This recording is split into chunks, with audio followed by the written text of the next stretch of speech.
विज्ञान वर्ग दशम बोर्ड मॉडल क्वेश्चन एक प्रारूप है जो 100% लड़ने की उम्मीद रखता है। इसलिए अगर इसको आप केयरफुल ध्यान दें तो उम्मीद है कि 100% लड़ेगा। पूरे गेस करने के बाद इसको हम चूज़ किए हैं और इसको इकट्ठा किए हैं। तो विज्ञान वर्ग दशम खंड अ वस्तुनिष्ठ प्रश्न। वस्तुनिष्ठ या वैकल्पिक 80 प्रश्नों में से 40 सही उत्तर दें। प्रत्येक के 4-4 विकल्प होंगे। सही विकल्प को OMR उत्तर पत्रक पर चिन्हित करें। 40 × 1 = 40 नंबर का। खंड अ का 80 क्वेश्चन होंगे जिसमें 40 प्रश्नों का ही उत्तर लिखना है। अब खंड ब देखते हैं। खंड ब गैर वस्तुनिष्ठ प्रश्न। ये जो है वस्तुनिष्ठ प्रश्न नहीं होंगे। अब इसमें यह देखना है कि किस विज्ञान के किस सब्जेक्ट में से कितने कितने नंबर के आते हैं।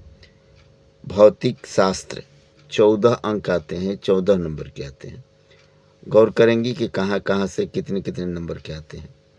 निर्देश प्रश्न संख्या 1 से 8 तक लघु उत्तरीय है।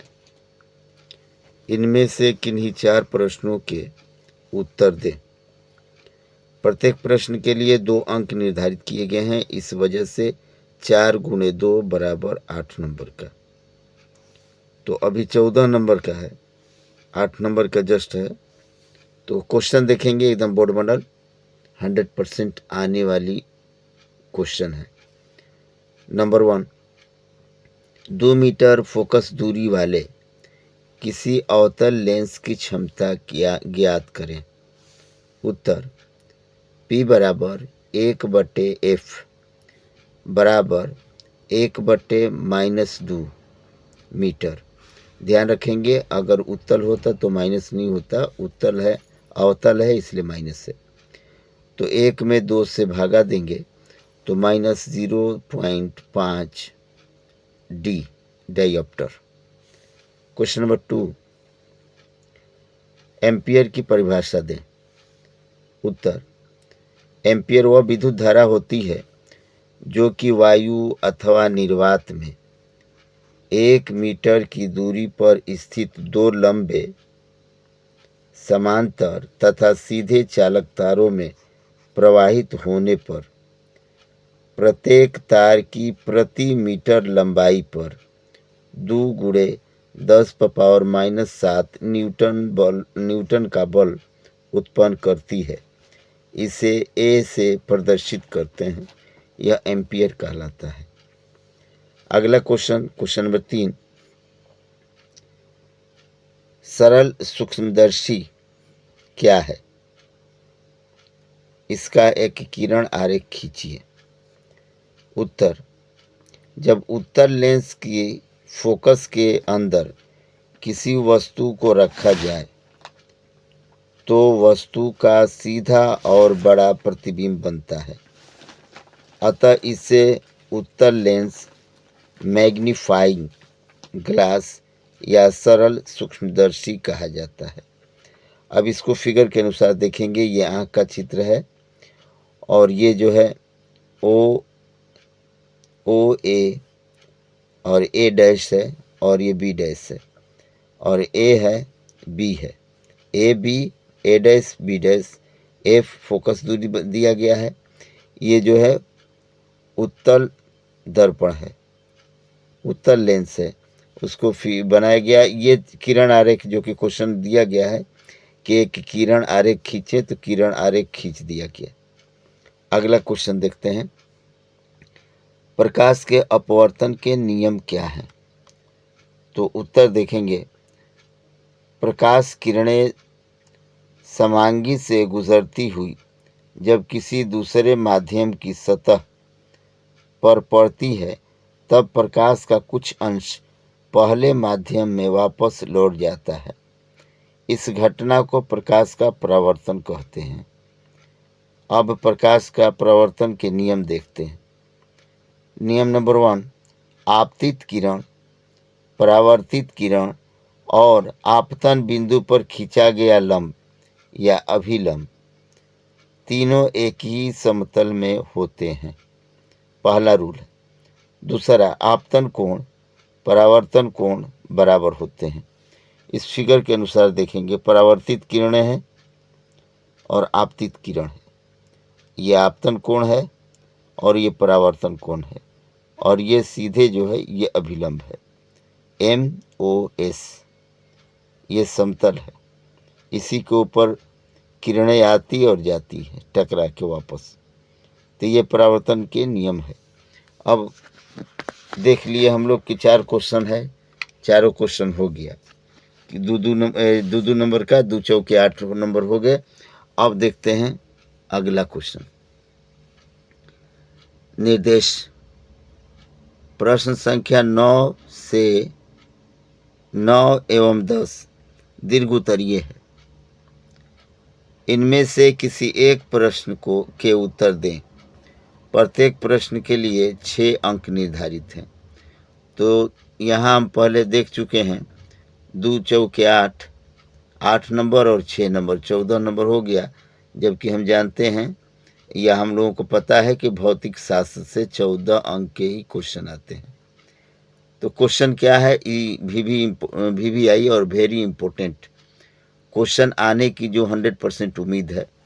अवतल गोलीय दर्पण की फोकस की परिभाषा दें एवं अवतल गोलीय दर्पण में सिद्ध करें कि R बराबर 2F, या ये भी आ सकता है कि F बराबर R/2, या ये भी दे सकता है फोकस दूरी त्रिज्या की आधी होती है, या ये भी दे सकता है कि त्रिज्या फोकस दूरी की दुगुना होती है। क्वेश्चन कई तरह से ही दे सकता है, इसलिए घबराने की ज़रूरत नहीं है। तो सबसे पहले हम लोग इस तरह के फिगर बनाएंगे, चित्र बनाएंगे और यहाँ लिखेंगे सिद्ध करना है R बराबर 2F, और ये लिख देंगे अवतल दर्पण का मुख्य फोकस दर्पण के मुख्य अक्ष पर वह बिंदु है जहाँ मुख्य अक्ष के समांतर आती प्रकाश किरणें अवतल दर्पण से परावर्तन के बाद मिलती है, उसे फोकस कहते हैं या वो फोकस कहलाती है। तो ये फिगर बना लिया, और फिगर के अनुसार इस फिगर में क्या क्या बनाए हैं उसको ज़रा गौर करते हैं। यहाँ लिख देते हैं M बराबर अवतल दर्पण, CP बराबर त्रिज्या या R, FP बराबर फोकस दूरी या F। सिद्ध करना है R बराबर 2F, और ये फिगर हो गया। इस फिगर के अनुसार हमने इसको पेश कर दिया है। अब सिद्ध कैसे करते हैं इसको गौर करते हैं। परावर्तन के नियम के अनुसार कोण ABC बराबर CBF, कोण ABC बराबर CBF बराबर कोण CBF, यानी ये कोण और ये कोण बराबर होगा, क्योंकि ये हम लोग पहले परावर्तन के नियम में पढ़ चुके हैं। दूसरा है ABC बराबर BCF, ABC बराबर BCF। ये क्वेश्चन और ये कोण और ये कोण भी बराबर होंगे, यानी कि ये वाला कोण और ये कोण दोनों बराबर होंगे। अब ज़रा गौर करते हैं, इसलिए CBF बराबर BCF, इसलिए CBF बराबर BCF, या अर्थात ये और ये दोनों बराबर हो जाएंगे। जब बराबर हो जाएंगे तो ये और ये दोनों भुजाएं बराबर होंगी, इसलिए CF बराबर BF। क्लियर? BF और CF दोनों बराबर होंगे, क्योंकि रूल कहता है कि बराबर कोण के सम्मुख भुजाएं आपस में बराबर होती हैं। अब ज़रा हम गौर करेंगे, चूँकि B ध्रुव P के निकट है, जब B ध्रुव P के निकट है, इसलिए FB बराबर FP बराबर FC, या FC बराबर FP बराबर FP को CP/2 लिख सकते हैं, क्योंकि आधा आधा है। इसलिए FP को F लिख दिए, CP को R लिख दिए, क्योंकि यहाँ पहले से प्रदर्शित कर चुके हैं, इसलिए F बराबर R/2, अतः R बराबर 2F प्रूव्ड हो गया, सिद्ध हो गया, जो सिद्ध करना था हम लोगों को। अब अगला क्वेश्चन देखते हैं। रसायन शास्त्र में, क्योंकि फिजिक्स में हो गया, भौतिकी में 14 नंबर के क्वेश्चन हो गए। रसायन में दिया है 13 नंबर के, निर्देश दिया है प्रश्न संख्या 11 से 18 तक लघु उत्तरीय है। इनमें से किन्हीं 4 प्रश्नों के उत्तर दें। प्रत्येक प्रश्न के लिए 2 अंक निर्धारित है, यानी 4 गुणे 2 बराबर 8 नंबर इसमें भी है। क्वेश्चन नंबर 11 देखते हैं। सोडियम कार्बोनेट का जलीय विलयन क्षारीय होता है, क्यों? उत्तर है, सोडियम कार्बोनेट एक मजबूत आधार का नमक होता है और एक कमज़ोर अम्ल है। जब HCO3 कमज़ोर होता है तो इसे पानी में घोल दिया जाता है। यह है H3O+ धनात्मक को पानी में घोल से HCO3- के रूप में निकालने के लिए बनता है, जिससे घोल में OH- यानी ऋणात्मक की अधिकता रह जाती है, जिससे घोल क्षारीय हो जाता है। Question number 12। कार्बन मुख्यतः सहसंयोजक यौगिक बनाते हैं, ऐसा क्यों? उत्तर, कार्बन आमतौर पर सहसंयोजक यौगिक बनाते हैं क्योंकि कार्बन अपने, ध्यान रखेंगे कि बिल्कुल बोर्ड मॉडल गैस किए हैं, इसको ध्यान रखेंगे। अगर इसके लिए अगर किसी प्रकार की आशंका लगता हो तो पेपर, जो फर्स्ट पेपर आप लोग देंगे हिंदी का, अगर वो हिंदी का पेपर हमारे गैस क्वेश्चन से, गैस नमूने से मिल जाता है तो आप समझ जाइएगा कि सारे नमूने हमारे बिल्कुल 100% लड़ने वाले हैं, और हमें तो कॉन्फिडेंस है कि लड़ेगा ही लड़ेगा, इसलिए इसको तैयारी में रखेंगे इंशाल्लाह। ऑक्टेट को पूरा करने के लिए 4 इलेक्ट्रॉनों को न तो दान कर सकता है और न ही स्वीकार कर सकता है, तो यह अपने 4 इलेक्ट्रॉनों को अन्य परमाणुओं के साथ साझा करता है, जो सहसंयोजक यौगिक बनाता है।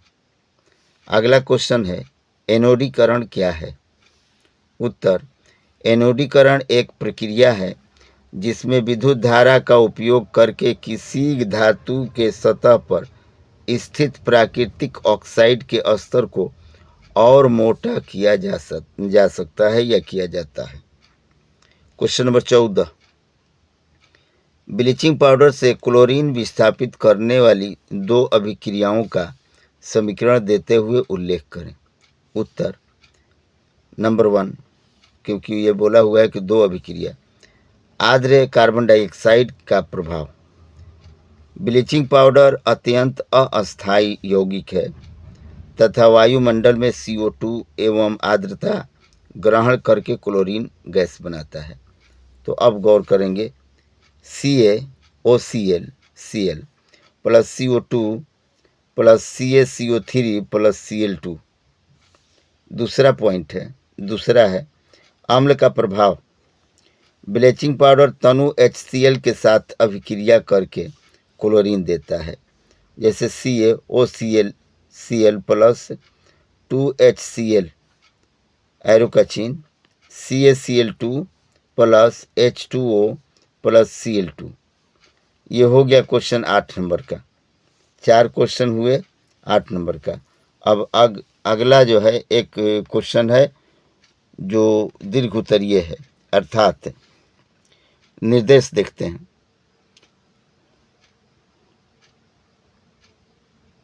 प्रश्न संख्या 19 और 20 प्रश्न संख्या दीर्घ उत्तरीय है। इनमें से किसी एक प्रश्न का ही उत्तर दें। प्रत्येक प्रश्न के लिए 5 अंक निर्धारित हैं, यानी 8 5 13 अंक। क्या कह रहा है क्वेश्चन, गौर करेंगे।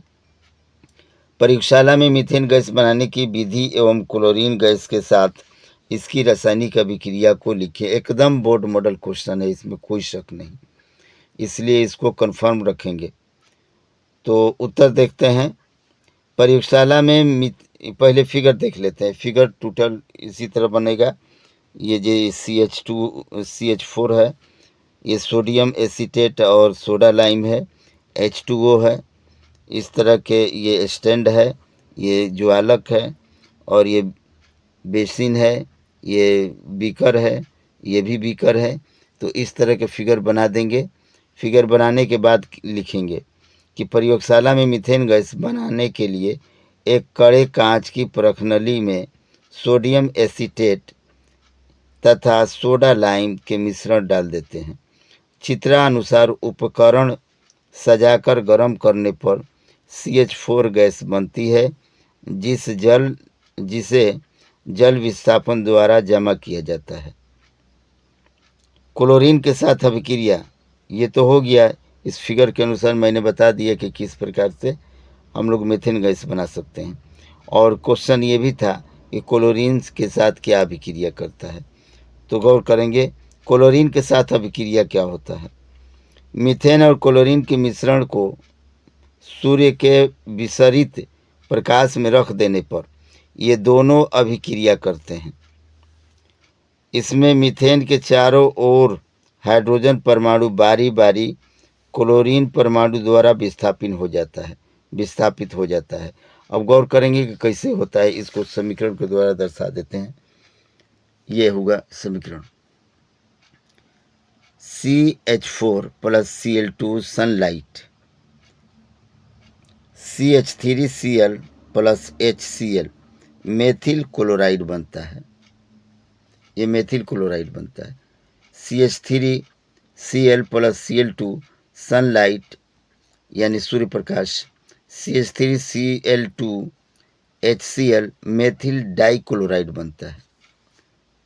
CH2Cl2 + Cl2 sunlight, CHCl + HCl ये क्लोरोफॉर्म बनता है।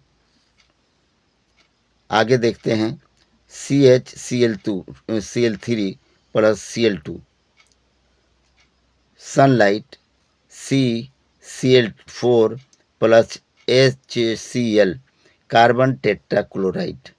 ये अभिक्रिया के अनुसार इस तरह के निर्गत किए जाते हैं। फिर केमिस्ट्री का भी क्वेश्चन समाप्त हुआ। अब हम लोग चलते हैं बायोलॉजी की तरफ, यानी कि जीव विज्ञान। जीव विज्ञान भी 13 नंबर का है। 13 नंबर का जीव विज्ञान, 13 नंबर का रसायन और 14 नंबर का भौतिकी है।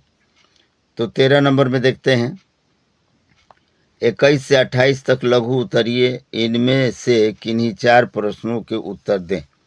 प्रत्येक प्रश्न के लिए 2 अंक निर्धारित किए हैं। सेम उसी तरह के 4 × 2 = 8 नंबर। अब क्वेश्चन देखते हैं। Question number 21।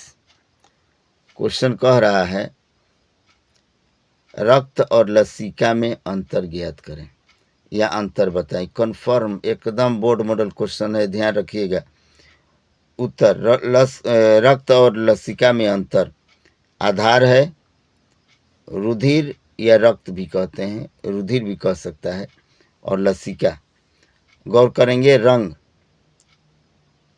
लाल रंग होता है, रंगहीन हल्के पीले रंग का होता है, या रंगहीन होगा या हल्के पीले रंग का होगा।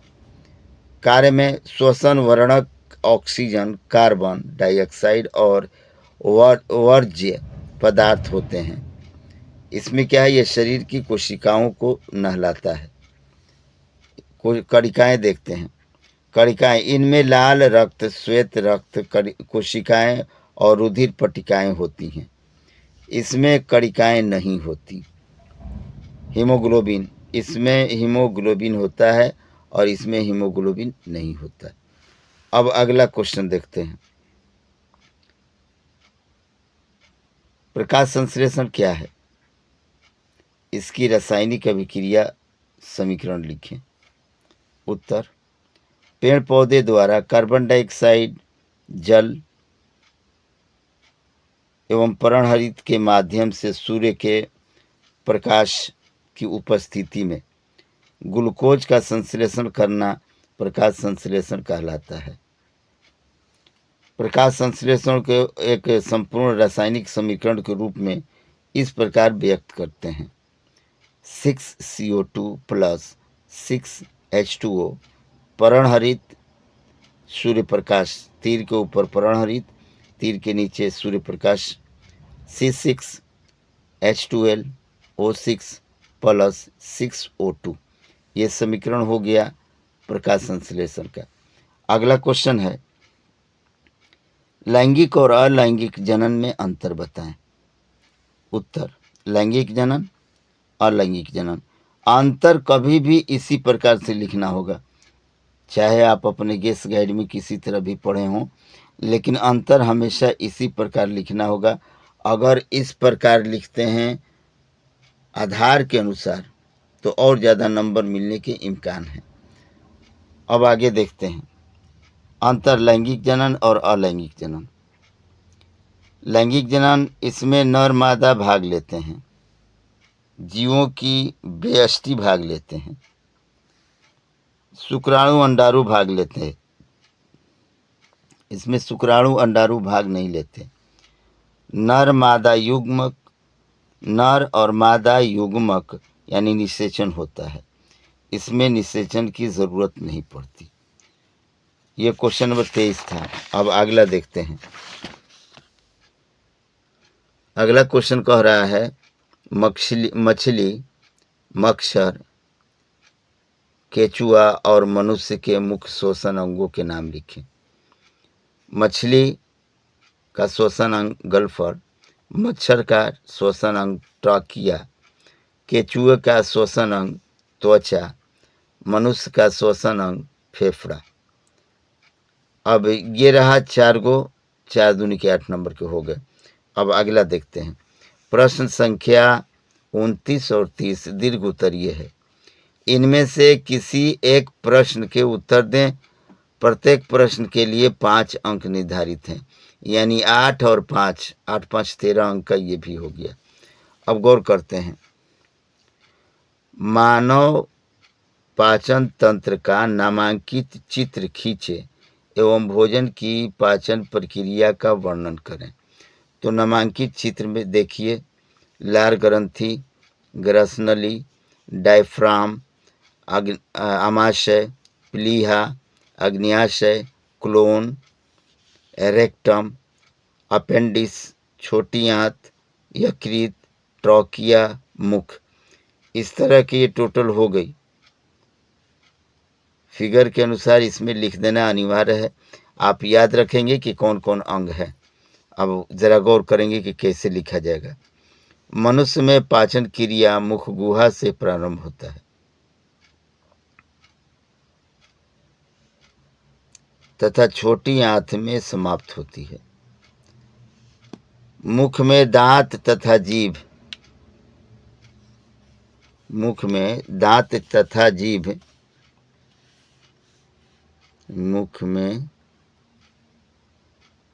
दांत तथा जीभ की मदद से भोजन पीसकर महीन कर लेते हैं या महीन हो जाता है। यहाँ लार ग्रंथियों से लार निकलकर भोजन में मिलता रहता है।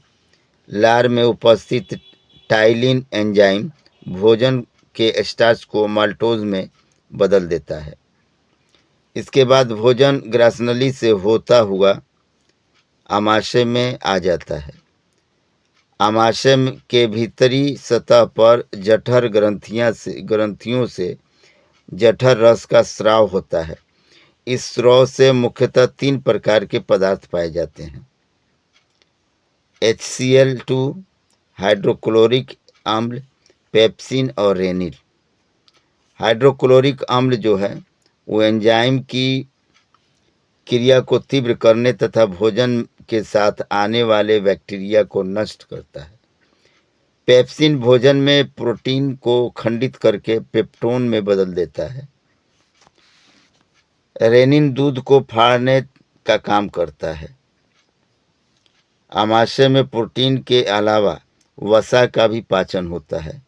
जो वसा का आंशिक पाचन गैस्ट्रिक लाइपेज नामक एंजाइम से होता है। आमाशय में पाचन का स्वरूप गाढ़े लेई की तरह हो जाता है, जिसे काइम कहते हैं। काइम जब छोटी आंत में पहुंचता है, छोटी आंत आहार नाल का सबसे लंबा भाग होती है। इसके 3 भाग होते हैं, ग्रहणी, जेजुनम तथा इलियम। ग्रहणी में भोजन के साथ पित्त, अग्न्याशय रस तथा इंसुलिन आकर मिलते हैं। ये सभी भोजन के पाचन क्रिया में मदद करते हैं। अग्न्याशयी रस में उपस्थित एमाइलेज एंजाइम स्टार्च को माल्टोज में, लाइपेज एंजाइम वसा को अम्ल में एवं ग्लिसरीन में तथा ट्रिप्सिन एंजाइम प्रोटीन को एमिनो अम्ल में परिणत कर देता है। छोटी आंत में भोजन के पाचन के उपरांत पचे हुए भोजन का अवशोषण इलियम के विलाई द्वारा होता है। गौर करेंगे, इलियम के विलाई द्वारा होता है। अब अगला पॉइंट है अपचा भोजन इलियम से बड़ी आंत में आता है। यहाँ अपचे भोजन के लिए अतिरिक्त जल का अवशोषण होता है तथा अंत में अपचा भोजन मल के रूप में अस्थायी तौर पर रेक्ट यानी मलाशय में संचित होता है, जो समय समय पर मल द्वार से के जरिए के रास्ते से शरीर से बाहर निकलता रहता है। ये पाचन क्रिया प्रारूप समाप्त हुआ। ध्यान देंगे, एक बार फिर याद दिला देते हैं कि यह गैस मैंने बहुत केयरफुली और बहुत संघर्ष के बाद गैस किया है, क्योंकि इस पे हमको 100% संभावना बनती है कि इसी तरह के क्वेश्चन आएंगे और यही क्वेश्चन आएंगे, क्योंकि अथक प्रयास के बाद इन क्वेश्चनों को मैंने इकट्ठा किया है। और ध्यान रखेंगे कि विज्ञान में जिस तरह के क्वेश्चन आते हैं सेम उसी तरह के क्वेश्चन मैंने इसमें अलाउ किया है, और उम्मीद ही नहीं पूर्ण विश्वास है कि यही टोटल क्वेश्चन आएंगे, इसलिए इसको स्मरण कर लेंगे। और इसकी ट्राई के लिए इस बात पर विश्वास करने के लिए एक और बात मैं फिर आप लोगों को याद दिला देता हूं कि आप जब पहला पेपर परीक्षा देंगे अर्थात हिंदी और उर्दू का, उसको एक बार हमारे बनाए हुए सेट अर्थात नमूने से मिला लीजिएगा। यदि 100% मिल जाएगा तो हमारे सारे नमूनों को ध्यान से याद रखेंगे और कंफर्म जान लेंगे कि 100% लड़ने वाला ही पेपर है। वैसे मेरे तरफ से पूर्ण यकीन, पूर्ण विश्वास है कि ये टोटल क्वेश्चन लड़ेंगे।